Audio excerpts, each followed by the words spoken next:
So I've been seeing a lot of videos with regards to Final Fantasy VII Rebirth, the way it ends, about now that most people have gotten to the ending, how exactly the ending is supposed to be interpreted. Now, personally, I'm not a Final Fantasy fan by any stretch of the imagination. If anything, I'm probably more of a casual viewer who's interested in the storylines. And I'm not really that much of a fan of the series, given the theme of death. In 7, Jesse and Aerith die. 9, can't remember, but 10, Titus dies. Oh, there's Rosenfeld. I know the characters, I just don't remember the games. Rosenfeld, Titus, Luna Freya, Noctis, and more recently Clive, to name a few. And so I haven't really been that much of a fan of games that emphasize death as an ending plot point or something. That being said, I am interested in, what's the best way to put this? Deciphering what is meant to be understood in regards to what's supposed to be interpreted by a individual scene. And given everything I've seen on YouTube with regards to fan theories, theory crafting, and such, I have found that people seem to be cherry-picking the scenes with regards to what they want to invent insofar as their version of a storyline so as to answer whether or not Aerith actually dies. So I thought it'd be best to make this video. Now obviously that means I'm no more of a theory crafter than anyone else, but I've only seen a few people actually put in their own input of what they think happened based on video footage they took of Aerith's death so as to make a educated guess as to what's happening. But no one seems to be putting together all of the details that are so evident with regards to what actually happened in the ending that I thought it was about time that I just tossed in my own glove and put in my own input. Again, I would not say I am a die-hard Final Fantasy fan, much less a Final Fantasy VII. I suppose, if anything, I like the idea of the hero's journey because I'm a Star Wars fan, and I like the writings of Joseph T. Campbell, and as such, Cloud's hero journey fascinates me in that respect.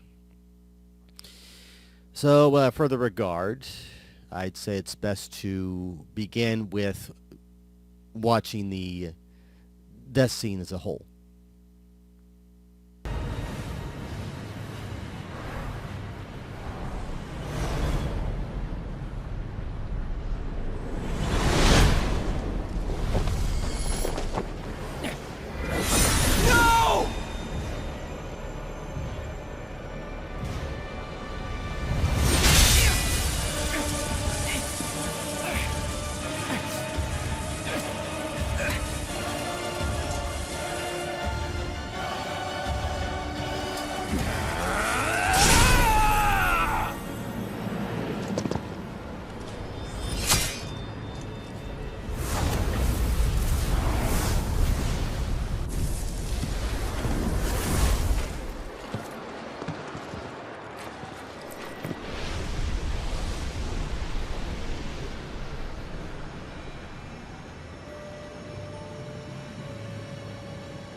Aerith!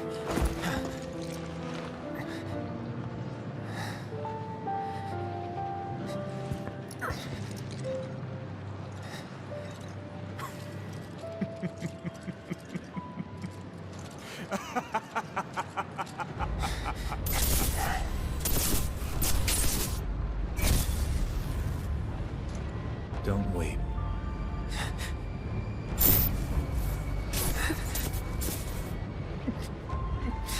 Your tears are empty.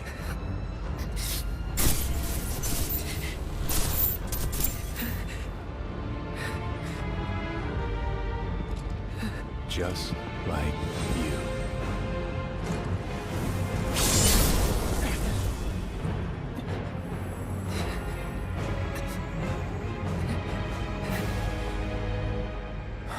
Cloud, it's okay.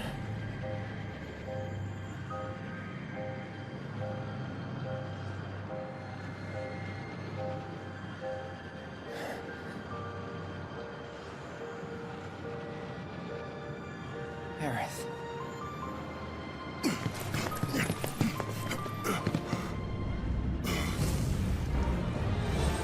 I'll kill you! Aerith!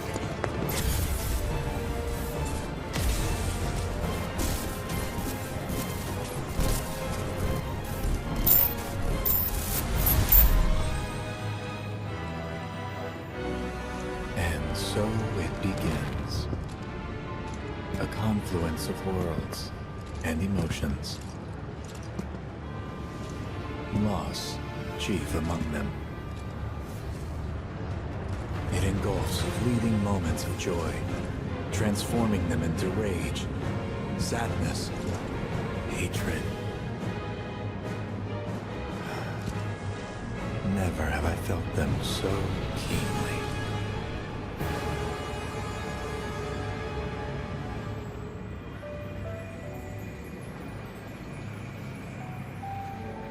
I got this.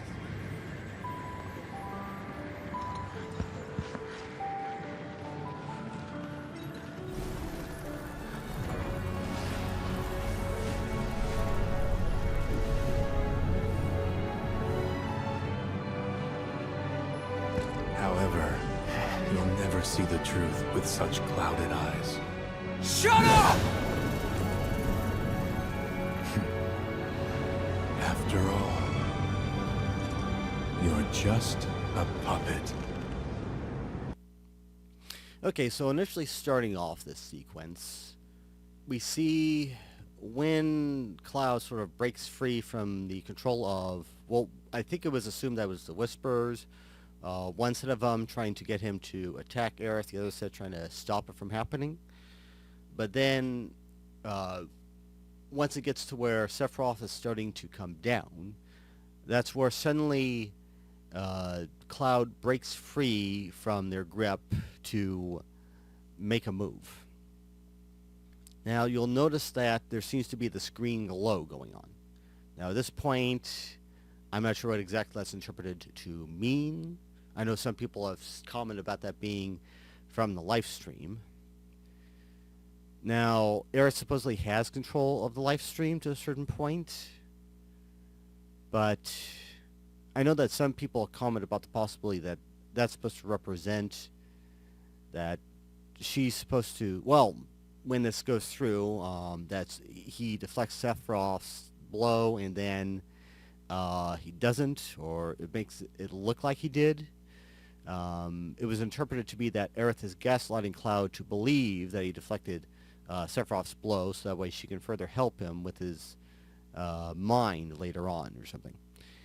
But at this point, I considered that to be a little bit more far-reaching, because she's like sort of deep in prayer, and she was just waiting for Sephiroth's final blow, and Cloud was already being controlled between the Black Whispers and the White Whispers, so I don't know to what extent I would want to believe that this green glow is actually Aerith helping Cloud believe that he deflected Sephiroth's blow when he didn't. So we continue to go through. Shoot, I missed it. Let me see if I can get this just right. Some further evidence of what that's supposed to represent. As he takes his sword down, you can see in the background that there is this other, what I would assume to be live stream as well. And for all intents and purposes, this live stream being in the area is potentially Aerith's prayers that she's putting out to try to stop Sephiroth or such. I think it was like, I mean, I'm not that much of a FF7 lore person, but I remember the white material was supposed to be meant to help pray for, shoot, what was it called? I can't remember what it was, but it was just something that would help to stop Sephiroth's initial attack from happening. Can't remember what exactly it was called. I know someone else mentioned what it was, just can't remember. So for all intents and purposes, all this green glow and stuff is the live stream, but it's a live stream emanating from Aerith's prayer to cast whatever it is she's casting. So we play further through. Let's see if I can jump ahead, because there's a lot of stuff not happening with this. Okay, so here we go to this, where the strike happens. You can see something of different shades of colors here, which would represent a prismatic effect going on. Now, anyone who has played Rebirth up to this point will have seen Zack's cutscenes where, depending on what decision he makes, suddenly a prismatic effect occurs on one direction or another based on what he doesn't take. So that would seem to indicate that those prismatic effects are a timeline event occurring. As such, the fact that there's a prismatic effect going on here would seem to indicate Cloud's intervention is about to create a separate timeline. And you'll see more of this prism effect as we go along.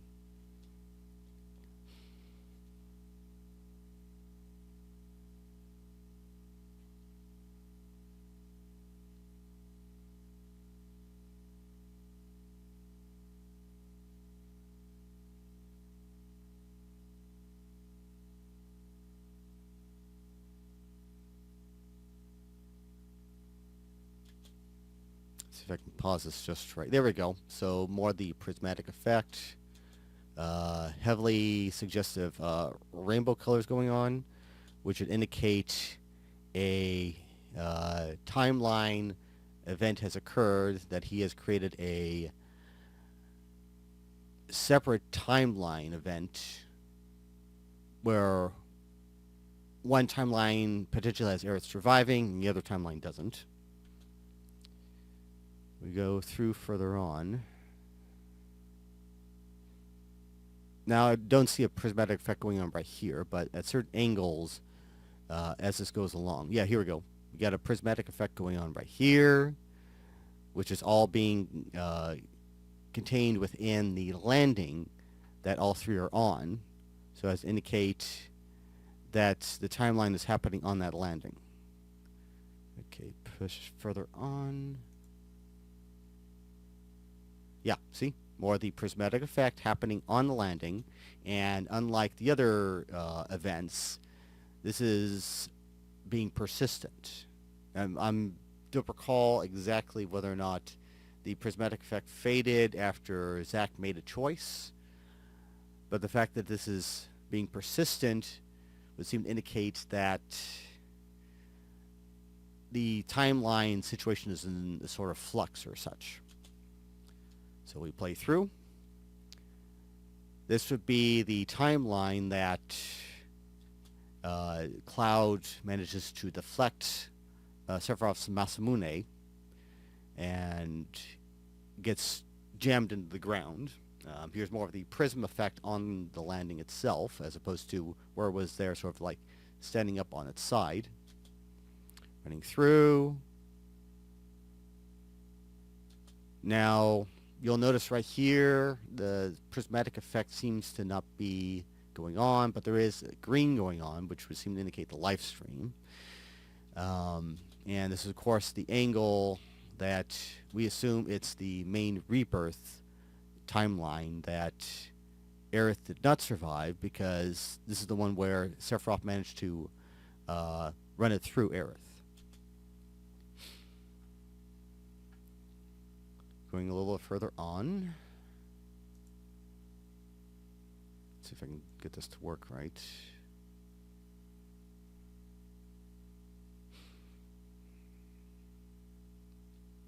There is a prismatic effect going on there. So we go from the camera panning down across the sword to where it shows where it is in the ground with the prismatic effect going on.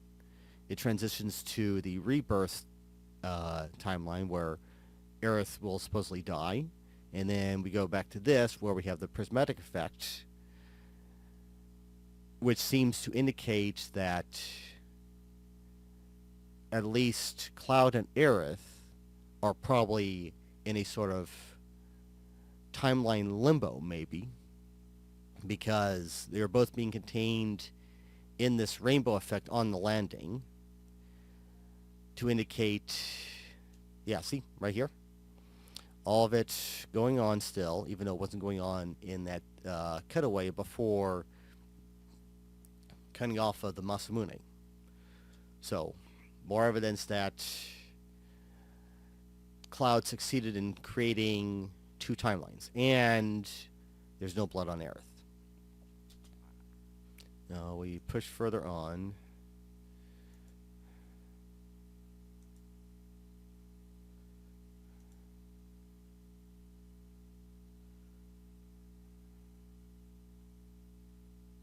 Now there is some sort of prism effect going on back here, it looks like.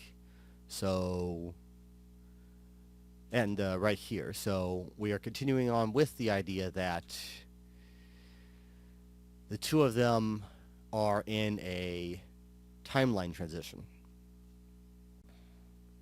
Now at this point we'll like basically push on, let's see here, past, because like the flashing of when well, yeah, this, I'm not sure there's too much to interpret from that right now, because all it is just basically what, I believe those were representative of Cloud's state of mind, but what these are supposed to represent, I don't know, other than the possibility of him going back and forth between him having saved Aerith and not having saved Aerith. I do know that with regards to what Cloud is saying, Cody, the VA for Cloud, has said that he spoke the OG lines that Cloud spoke at Aerith's death, which was like, what, my mouth is dry and my eyes are burning, something like that. So knowing that Cody has recorded those lines, but they haven't been put into Rebirth yet, would seem to indicate that the game makers are saving that for part 3. And if we go back to when Brianna White, who's the voice of Aerith, playing her playthrough of, was it Remake? When it's Cloud and Aerith in the playground and they're talking, they talk about a soldier that Aerith knew, but when Aerith tries to mention her name, there's a static, and then Cloud gets a headache, or whatever you want to call it. Brianna has mentioned that she spoke the name in that cutscene. They just didn't play it for that moment. Now, she was being coy about it and decided not to say what that name was. But if you're playing Crisis Core Reunion or such, then it's obviously that Brianna is basically saying Zack's name.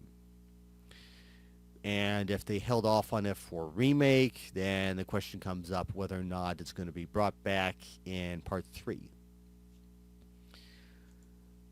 Now, some note with regards to what's going on back here. It seems to be going back and forth between light stream background with light stream particles and the sort of wispy light stream going around them. And I think you could see a rainbow effect sometimes. yeah, that was like, let's see if I can get this queued up just right.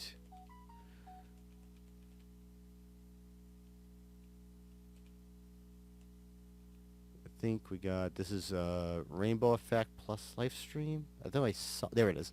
So Rainbow Effect plus live stream. So we're going back and forth between there being in the splitting timelines and to the Rebirth reality.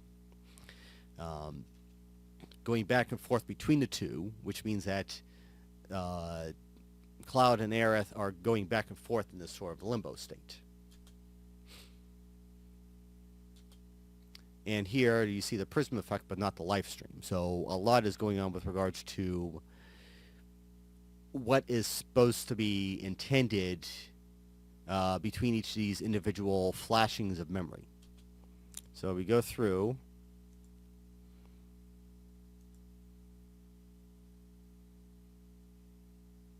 And probably best if I just start playing it. VLC is a bit finicky when it comes to playing certain videos. Obviously, one more time, live stream, rainbow effect. And now we go up to where we see Aerith alive.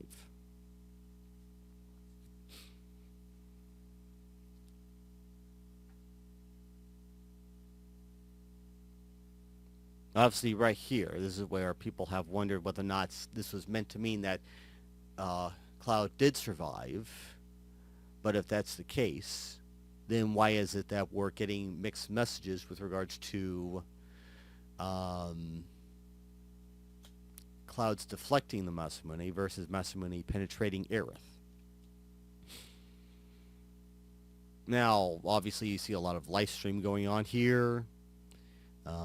It's particularly emanating around Aerith, but at the same time, you see live stream there, so this just may be a live stream floating around, not necessarily emanating off of Aerith. I mean, there's like live stream right there even, so I would not necessarily say that this is meant to be definitive in one direction or another.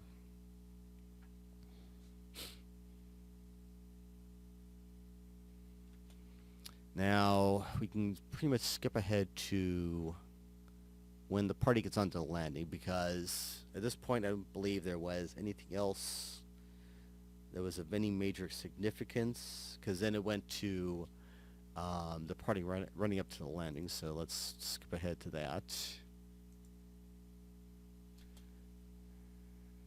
Now, right here you see the live stream back there. There's no prism effect right now, but that's probably because it's coming from the point of view of the party coming up to the landing, and as such, they're not necessarily seeing the rainbow effects as much as what they're seeing of the Rebirth timeline, which is indicative that Aerith has died. In fact, if you look right there, it looks like there's blood pooling up down there.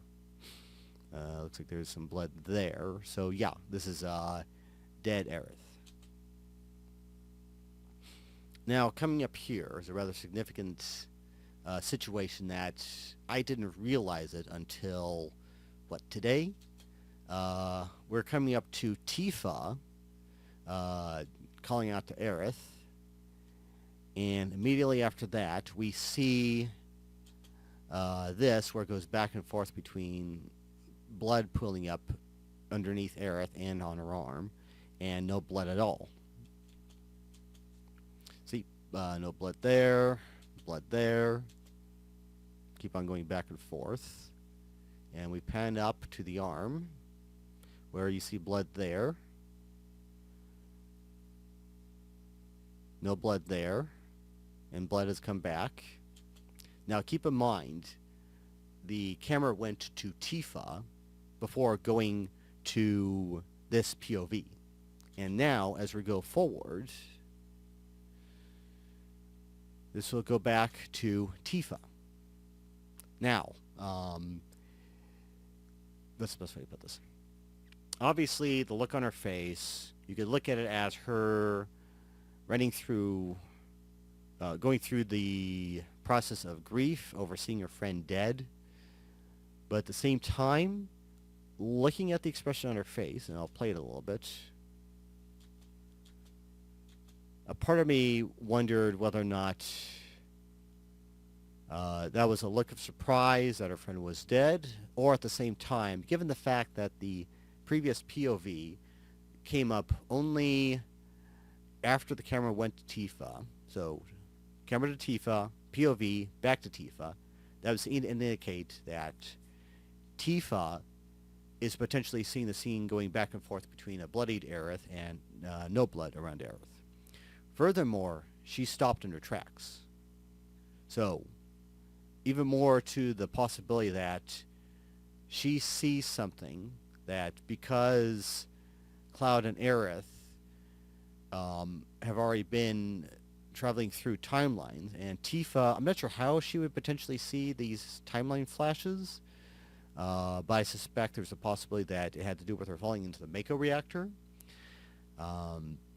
She goes into the Mako, gets engulfed by those, were they whales? I don't know. She has all those memories that are being brought to her, memories that she had long forgotten, and then Sephiroth comes in trying to attack her. So every indication that something potentially happened in that reactor that has caused Tifa to be able to get certain abilities that Cloud and Aerith have that will allow her to see certain things. Now, I obviously can't explain what goes on later, but let's continue on with this. Yeah, you definitely see, like, let's see here. Let's play this back again. There's something in her eyes that she's grieving, but at the same time, is she getting confused about what she's seeing?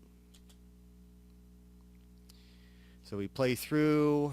Looks like there's some more of the prism effect going on in the background, which would seem to indicate that Sephiroth is part of this timeline thing. Well, the fact that he, he was talking about the combining of worlds to create a merged timeline for him to what caused the collapse back in the planet, then he would engulf the planet or something. I don't really understand his speech entirely. But yeah, the prism effect has come back, whereas it was gone, and I wonder if it was like, because, okay, so you don't see a prism effect in this POV. Didn't really occur to me to look at that, but yeah, there it is. You see no prism effect in the background, so that means that Tifa is seeing something, but she's not getting the whole picture, just enough that she's got something that is rubbed off of Aerith and Cloud onto her so as to be able to see certain things. So we jump ahead to this where Sephiroth is giving a speech about the confluence of world, emotions causing him to have more power or something, and the continuing rainbow effect. Let's see, skip ahead to where Cloud puts Aerith down. See if I can get there.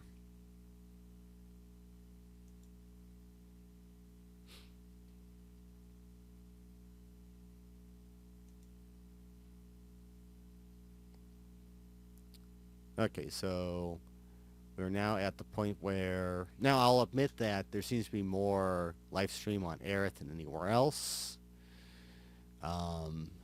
But keep in mind she's a Cetra, and as such, she's probably not necessarily becoming part of the live stream as much as she has influence over the live stream, and as such, the live stream is probably emanating through her to help her with her power that she has.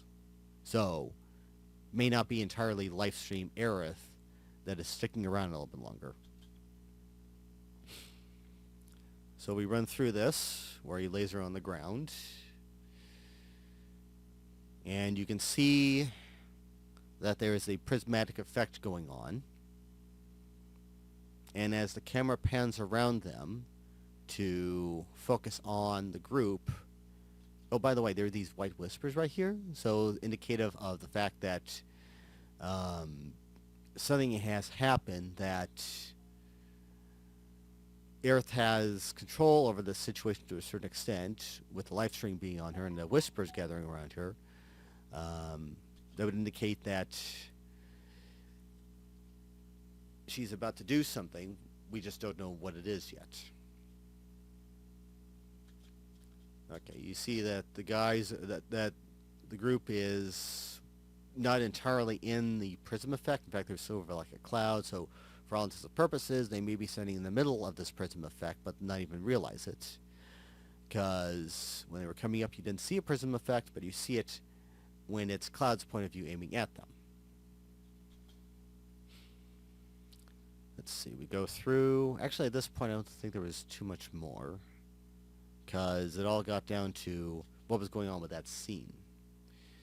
Now, let's see, we jump ahead to, I guess, the fight with between Sephiroth and Aerith. See if I can find that real quick.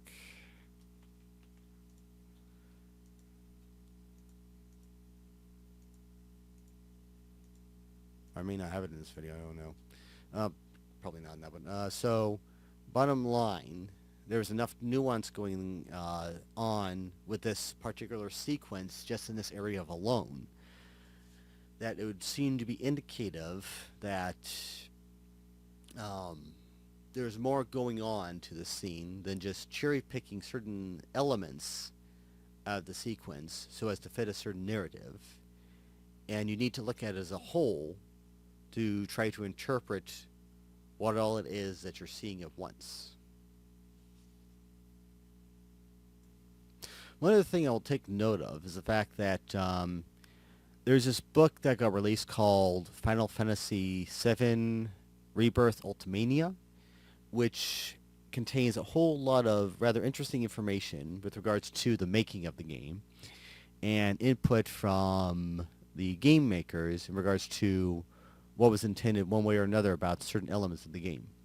A particular note is one section of the book that was translated, that's Nomura's comments about what was decided to be processed in regards to Aerith's fate. He mentions that many wanted to see Aerith avoid that fate in the OG for FF7 Rebirth, and that's why the team delivered, having Cloud successfully deflect Sephiroth. Now, they could have just said that's why the team delivered, having Cloud deflect Sephiroth, and that could have easily have been interpreted as make it look like he deflected Sephiroth, but it didn't really happen. Instead, they put the word successfully in place. Now, it could mean that they are wanting people to believe that Cloud successfully deflected Sephiroth. So, it could be that I'm trying to read too much into this. But for the time being, that would seem to be indicative that, at least insofar as Square Enix is concerned, taking into consideration that Cloud created separate timelines. And in fact, there's like this Twitter user has other posts in regards to additional timelines and the fact that the game makers put emphasis on multiple timelines and multiple eras, that for all intents and purposes, this is to confirm that Cloud was successful in having a timeline that Aerith would survive in, while her Rebirth timeline has her die. So, Aerith exists in some timeline. Now, again, this is all just conjecture on my part based on what I interpreted was going on in that scene, and basically reading into what was meant by this Twitter post that's based on the book. That was basically Japanese book translated to English, and they've been posting this information. But to me, this has probably been the most concise information I've been able to try to put into a video with regards to how to interpret that particular scene in the game. And hopefully This is enough information that whoever looks into it gets a similar idea about what is or isn't going on based on this information.